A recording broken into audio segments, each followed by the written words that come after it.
안녕하셨습니까? 행복한 인생의 이막 알베르토입니다. 최근 국민연금의 모수개혁이 국회를 통과했지만 이제 노령연금을 삭감하는 자동조정장치의 도입이 이슈로 떠오르고 있는데요. 과연 무엇이 문제인지 오늘 아주 쉽게 설명해 드리겠습니다.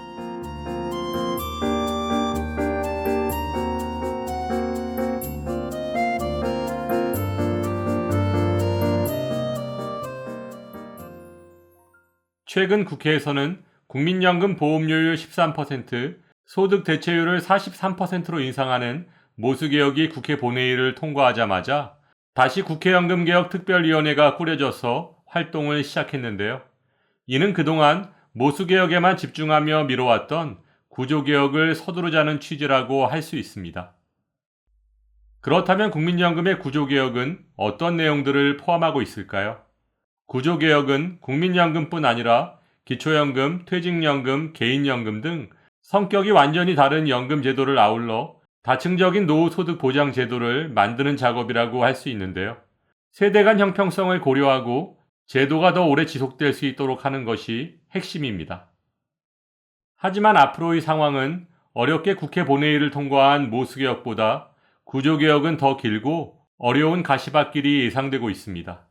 특히 국민연금을 10년 이상 납부해야 받을 수 있는 가장 일반적인 형태의 국민연금인 노령연금을 인구 구조와 경제 상황에 따라 수급액이 바뀌는 자동조정장치의 도입을 두고 정부와 여야 그리고 시민단체의 의견이 크게 갈리고 있는데요.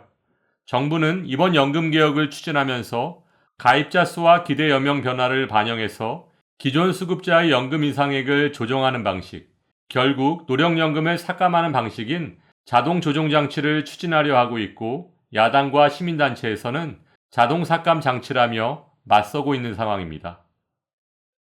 물론 보험료를 낼 가입자는 급속히 줄어들고 있고 연금을 타는 수급자는 급증하는 추세를 고려한다면 자동조정장치의 도입은 불가피한 측면이 있기는 합니다.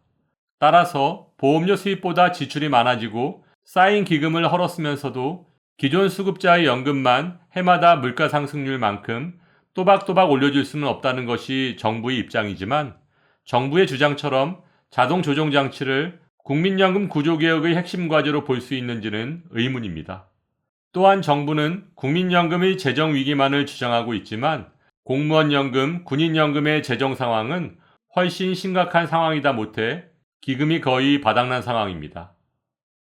이와 같은 상황을 조금 더 자세히 설명드리면 공무원연금은 지난해 기준 연금으로 내줄 급여액보다 보험료 수입이 7조 4,500억 모자랐고 군인연금 또한 2조 158억 부족한 것으로 나타나 공무원연금, 군인연금 수급자에게 연금을 주려면 매년 약 10조 원의 국민혈세를 부어야 한다는 것인데요. 이에 시민단체에서는 이미 재정 파탄 위기인 특수직역연금은 그대로 놔두고 왜 국민연금부터 자동조정장치를 도입해야 하느냐고 지적하면서 국민연금에 앞서 현재 연간 10조 원의 국고보조금이 들어가는 공무원연금, 군인연금에 자동조정장치를 먼저 적용해보자는 것인데요. 이처럼 정부에서 추진하려고 하는 자동조정장치의 도입을 위해서는 반대하는 야당과 국민을 어떻게 설득할 수 있느냐가 가장 중요한 핵심이라고 할 수 있습니다. 자동조정장치에 대한 어르신들의 생각은 어떠신가요? 지금까지 설명드린 것처럼 지난 4월 2일 출범한 국회연금개혁특별위원회에서는 오는 12월 말까지 기초연금, 국민연금 등에 대한 구조개혁 논의를 이어가게 될 텐데요. 자동조정장치 이외에 어떤 내용들이 우선적으로 논의되어야 할지 현재 어르신들께 불합리하게 적용되고 있는 기초연금, 국민연금의 독소조항을 정리해보면 문제점 첫 번째는 70%에 못 미치는 기초연금 지급률입니다. 최근 국민연금공단의 기초연금 수급자 현황 자료에 따르면 소득 하위 70%에게 지급되어야 할 기초연금의 실제 지급률은 2021년 67.6%, 2022년 67.7%, 2023년 66.53%, 그리고 2024년엔 66.35%의 지급률을 기록했는데요. 그 이유는 공무원연금, 군인연금과 같은 특수직역연금 수급자들이 신청하지 못했고 개인적인 사유로 신청하지 않은 어르신들이 많기 때문입니다. 따라서 지난 4년간 기초연금은 매년 3% 내외, 약 30만 명 정도의 어르신들이 기초연금을 받을 수 있었음에도 받지 못하는 일이 발생해 왔던 것인데요. 세계적 IT 강국인 대한민국에서 이 정도의 문제는 쉽게 바로잡을 수 있지 않을까요? 문제점 두 번째는 줬다가 뺏는 기초연금입니다. 만일 생계급여를 받고 계신 어르신께서 만 65세의 기초연금을 받으시면 받은 기초연금만큼 생계급여가 감액됩니다. 예를 들어 생계급여를 받고 계신 어르신께서 기초연금 34만 원을 받게 된다면 기초연금 34만 원을 100% 소득으로 반영하기 때문에 생계급여에서 34만 원을 삭감받게 되는데요. 이렇게 줬다 뺏는 기초연금, 당장 시정되어야 하지 않을까요? 기초연금의 문제점 세 번째는 직역연금 수급자의 기초연금 원천적 제외입니다. 현재 직역연금, 즉 공무원연금, 군인연금, 사학연금, 별정우체국연금 수급권자 및 그 배우자는 원칙적으로 기초연금 수급 대상에서 제외됩니다. 물론 직역연금 수급권자의 평균 연금액이 국민연금 평균 급여액보다 월등히 높은 것은 사실이지만 모두가 그렇게 많은 연금을 받고 계신 것은 아닙니다. 또한 오래전에 개인 사정으로 직역연금을 일시금으로 받아 모두 소진하시고 지금은 굉장히 어려운 생활을 하고 계신 분들도 많은데 기초연금을 원칙적으로 신청조차 못하게 하는 것은 불공평하다고 할 수 있습니다. 따라서 직역연금 수급권자 및 그 배우자도 개인의 상황이나 연금 액수에 따라 연계 감액을 하더라도 원칙적 제외는 시정되어야 하지 않을까요? 문제점 네 번째는 연금소득의 기본공제 배제입니다. 기초연금의 소득인정의 계산 시 연금소득에는 기본공제가 없습니다. 근로소득에는 기본공제 112만 원과 추가공제 30%를 적용하는 것과 비교한다면 너무 큰 차이가 나고 있습니다.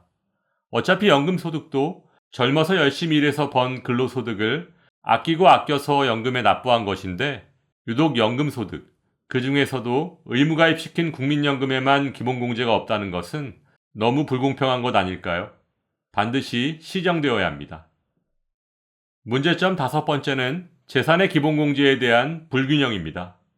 시가 5억 원 아파트를 소유한 사람은 시가 표준액을 기준으로 소득인정액에 반영되기 때문에 약 30-40%의 기본공제 효과가 있지만 전세 5억 원에 사는 사람의 기본공제는 단 5%뿐입니다.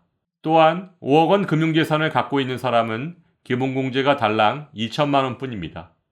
그리고 대도시의 지역별 기본공제는 1억 3,500만 원이고 중소도시는 8,500만 원, 농어촌은 7,250만 원이므로 지역별 기본공제의 차이가 많이 납니다. 여기에 대출은 부채로 인정해서 사용처를 따지지 않고 100% 공제해주고 있습니다. 이런 내용들을 종합해보면 되도록 많은 대출을 받아서 대도시의 자기 집에 사는 사람이 기초연금을 받을 확률이 높다는 얘긴데요. 기초연금의 성격과는 어울리지 않는 것 아닐까요? 대도시 부동산에 유리하게 반영되는 기초연금 계산 방법, 당장 시정되어야 합니다. 문제점 여섯 번째는 국민연금 연계 감액입니다. 국민연금 연계 감액은 2025년 현재 국민연금을 기초연금의 150%인 51만 3,760원을 초과해서 받으면 기초연금의 최대 50%까지 감액하는 제도인데요. 1988년부터 시행된 국민연금에 2014년 뒤늦게 확대 시행된 기초연금을 연계해서 감액한다는 것 자체가 말도 안 되는 것입니다. 더구나 국민연금 월평균 급여액이 56만 원 정도인데 내 돈 한 푼 내지 않고도 받을 수 있는 기초연금을 정부에서는 40만 원까지 인상한다고 하니 얼마 차이가 나지도 않는데 과연 누가 국민연금을 계속 납부하려고 하겠습니까? 기초연금을 더 주는 것도 중요하지만 현재 상황을 보완하고 시정하는 것이 우선되어야 하는 이유입니다. 최근 발표된 국민연금연구원의 통계 자료에 따르면 기초연금이 40만 원까지 인상되면 33.4%, 즉 국민연금 가입자 3명 중 1명이 국민연금 납부를 중단할 수 있다고 밝혔습니다. 이렇듯 더 많이 내고 더 늦게 받지만 받는 금액은 별 차이가 없는 국민연금을 기초연금과 건보료까지 손해를 봐가면서 누가 계속 납부하려고 하겠습니까? 따라서 오늘 말씀드린 기초연금의 6가지 문제점의 선제적 해결과 함께 국민연금 가입자에 대한 정책적 배려가 반드시 필요하다고 할 수 있습니다. 상식이 통하는 세상이 되기를 바라며 오늘도 알베르토가 어르신들의 행복한 인생 2막을 응원하겠습니다. 행복한 하루 되세요. 좋아요, 구독, 그리고 알림과 공유는 좋은 콘텐츠를 만드는 힘이 됩니다.